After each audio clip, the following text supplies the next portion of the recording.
So, who saw this one coming? Because I certainly did not. The Sydney Kings have stolen another one. It was announced this morning Kendrick Davis has signed a 1 year deal with the Sydney Kings. So now the Kings have a backcourt of Kendrick Davis and Matthew Dellavedova. After complaining they didn't have enough point guard play last season, they went out to get the two best point guards of last season.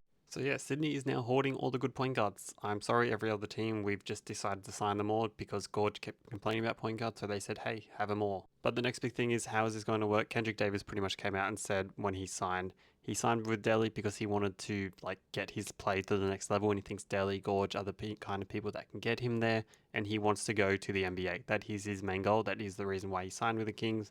The Kings probably have one of the better track records out of all the teams like for these import players to make it to that next level. And he also said that Delhi sent him a mixtape of him and Kyrie playing for the Cavs, which is a fair gaslighting play to use. Like if you said, "Hey, I was a backcourt for Kyrie Irving and we won a championship," I think I'd sign there too. Like that sounds like a great deal.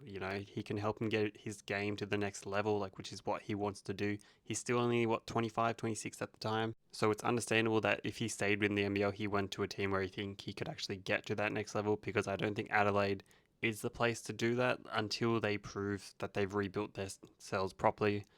As a player, I don't know how much I'd want to go there to get to the NBA. But that could also change under Jed Wells. And there was also the thing with Kendrick Davis and Jed Wells did not get along. Gorge is a lot more laid back than what Wells is, so I think that might help Kendrick as well in that decision. And I was also wrong. I honestly thought Kendrick Davis would not be returned to the NBL. I thought he would try and find that bag in Europe, but apparently he thinks the NBL is the best place to get to the NBA, and it kind of is. It is for the most part, but he is 5'11". I think that's probably going to be the hardest factor for him to make it to the NBA right now. This also adds a lot more questions for a few other teams like the Perth Wildcats, Adelaide, Brisbane, New Zealand, like these teams that were kind of like trying to go after a guy like Kendrick Davis. Now he's off the table. Who is going to be that next guy? I saw a thing in one of my videos. One of the comments was Derek Horton Jr. I think he's a good matchup for a lot of these teams that are looking for that proper point guard.